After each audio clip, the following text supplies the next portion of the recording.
नमस्कार आमी ज्योतिष सम्राट विनय शास्त्री। आशा करी ईश्वरेर कृपाय आपनारा भालोई आछेन। आज के आमार भिडियोर आलोच्य विषय कर्कट राशिर पुष्या नक्षत्रे जात व्यक्तिदेर सेप्टेम्बर मास केमन जाबे। अर्थात सेप्टेम्बर मासे कर्कट राशि बा लग्नेर नक्षत्र फल। जे नक्षत्र सम्बन्धे आमी आज के बोलबो सेटा हच्छे पुष्या नक्षत्र, जार अधिपति ग्रहराज शनि। तो ये कर्कट राशिते तीनटे नक्षत्र आछे, पुनर्वसु, पुष्या एवं अश्लेषा।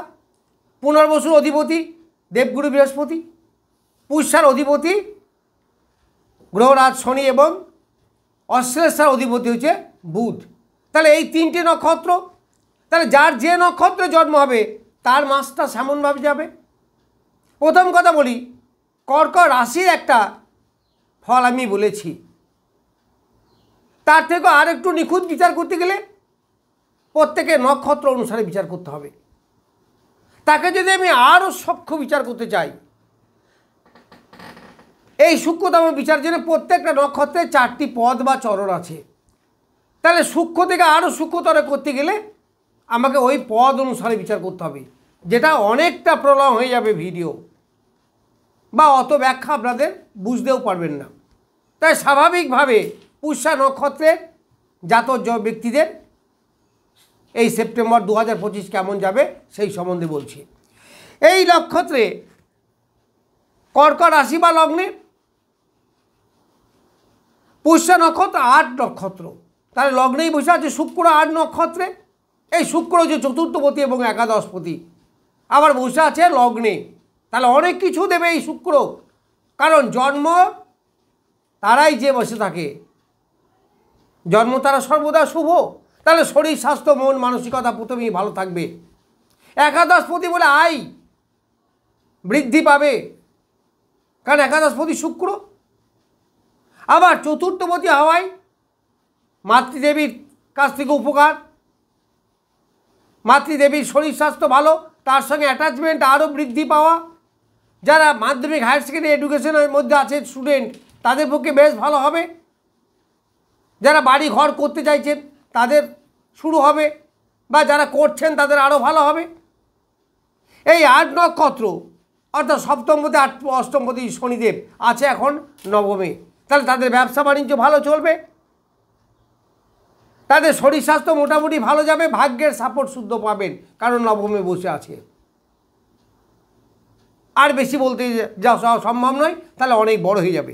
এইবার আমি বলি, দ্বিতীয় আছে রবি। রবি আছে 11 নক্ষত্রে। এই 11 নক্ষত্র হচ্ছে আপনাদের খেমতারায় পড়ছে। তো খেমতারা মানে বেশ ভালো, বেশ শরীর স্বাস্থ্য ভালো থাকবে, মন মানসিকতা উন্নত হবে, রোগ মুক্তি হবে।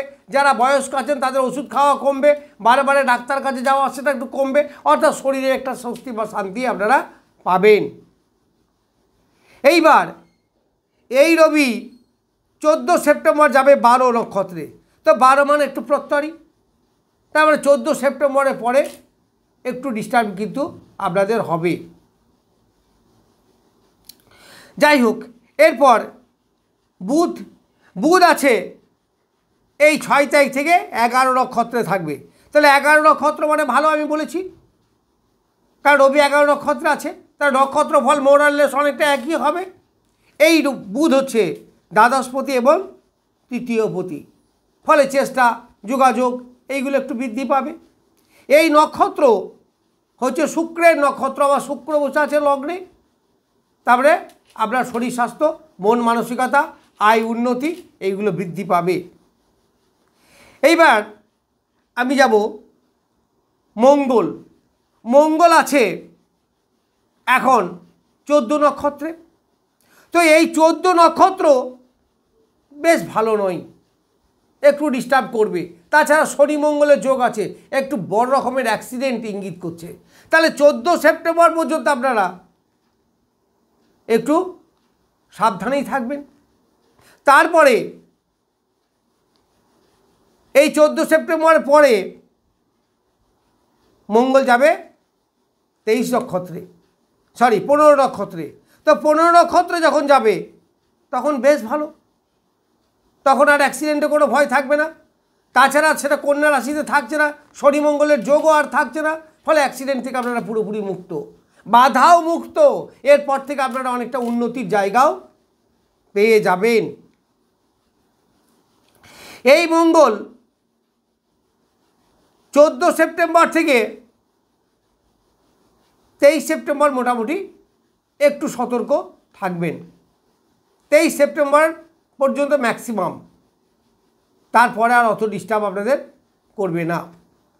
এরপর আমি আসব রাহু।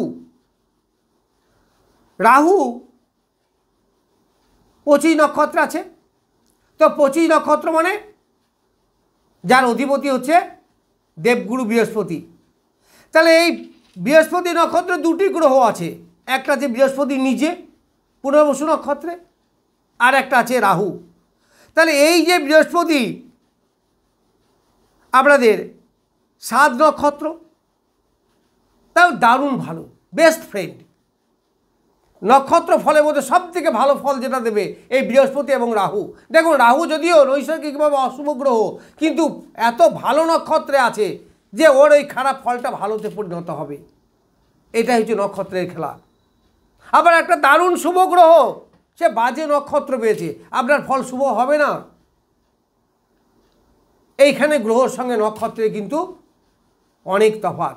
গ্রহরা পরিবর্তনশীল, কিন্তু নক্ষত্র তো পরিবর্তন হয় না, নক্ষত্র অলওয়েজ ফিক্সড। সেই জন্য নক্ষত্র ফলের ওপরে এত বেশি গুরুত্ব আমাদেরকে দিতে হয়। তাহলে এই বৃহস্পতি আপনাকে ষষ্ঠ ভাব এবং নবমপতি, তাহলে কর্মে সাহায্য করবে, চাকরি পেতে আপনাকে হেল্প করবে, বাইরে গিয়ে যা চাকরি পাবেন, দূর দেশে একটু গেলে ভালো হয়, জন্মস্থান থেকে অন্তত একটু দূরে। আবার ভাগ্যের সাপোর্ট আপনার আসবে, এইগুলো আপনি পাবেন। আবার রাহু বসে আছে অষ্টমে, তাহলে তো খুব ক্ষতি হওয়া উচিত, কিন্তু না, অত ক্ষতি হবে না, কারণ রাহু কন্ট্রোলড হয়ে আছে বৃহস্পতির নক্ষত্রে, আবার বৃহস্পতি দ্বারা দৃষ্টিপ্রাপ্ত হয়ে আছে। তাহলে অষ্টমে থাকলেও সে কিন্তু অত বিপদ নিয়ে আসতে পারবে না, কারণ তার নেগেটিভিটি সেটা অনেকটা কেটে গেছে এই নক্ষত্রের প্রভাবে। যেহেতু নক্ষত্র দারুণ শুভ, দারুণ বলবান, তাহলে সে নিশ্চয়ই খারাপ ফল দেবে না, চরম রেজাল্ট তো দেবে নক্ষত্র। গ্রহ যাই নিয়ে আসুক না কেন, চরম রেজাল্ট দেবে কে? শেষ কথা বলবে কে? নক্ষত্র। তাহলে যত খারাপই নিয়ে আসুক, যত অ্যাক্সিডেন্টই আনুক না কেন, যদি আপনার অ্যাক্সিডেন্টও হয়ও, তাহলেও সেরকম মারাত্মক কোনো ক্ষতি হবে না। এটাই হচ্ছে নক্ষত্রের ফল। এইবার আমরা গেল বুধ। বুধ 6 সেপ্টেম্বর 11 নক্ষত্রে যাচ্ছে। তো 11 নক্ষত্র মানে বেশ ভালো, আমি বলেছি আগে। এবার 13 সেপ্টেম্বর যাবে 12 নক্ষত্রে। তো 12 নক্ষত্র খুব একটা ফেভারেবল নয়। তাহলে 13 সেপ্টেম্বর থেকে 20 সেপ্টেম্বর পর্যন্ত আপনাদের একটু থাকতে হবে। আবার মঙ্গলের কথা যখন বলেছি তখনও কিন্তু ওই কথাটাই বলেছি। ফলে আপনাদের মোটামুটি এই 22-23 সেপ্টেম্বর পর্যন্ত একটু ডিস্টারবেন্সের মধ্যে দিয়েই থাকতে হবে। তারপর আর সেরকম কোনো ডিস্টার্ব আসবে না, অ্যাক্সিডেন্ট কেটে যাবে, এমনকি জীবনের মোড়টাই ঘুরে যাবে।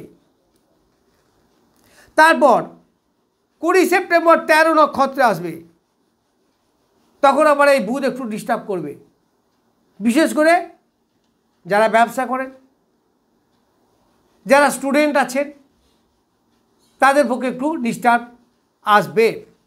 এই কর্কট রাশি বা লগ্নের সাপেক্ষে সপ্তমপতি এবং অষ্টমপতি হচ্ছে শনিদেব। এই শনিদেবের নক্ষত্রই হচ্ছে পুষ্যা নক্ষত্র। পুষ্যা খুব ভালো নক্ষত্র। তাহলে সেই নক্ষত্রে যদি শুক্র থাকে তাহলে কী হবে? দারুণ ফল দেবে, কারণ শনি এবং শুক্র একদিকে মিত্র, আবার ওইদিকে কি জন্ম নক্ষত্রে আছে। তাহলে শরীর স্বাস্থ্য, মন মানসিকতা, দাম্পত্য জীবন, কমফর্টেবল লাইফ, বিলাসবহুল জীবন, এইগুলো দেবে। আবার ব্যবসার উন্নতিও হবে, কারণ সপ্তমপতি শনি, আবার সে আছে কোথায়? নবমে। তাহলে ভাগ্যের সাপোর্ট আপনি পাবেন। এইভাবে ইলাবোরেটলি বিচার করলে অনেক বলতে হয়, অনেকক্ষণ লেগে যাবে, কিন্তু মোরালেস মোটামুটি যেটা সামনে পেলাম সেই সম্বন্ধে কিছু বললাম। এতে থেকে আপনাদের দেখুন কতটা মেলে।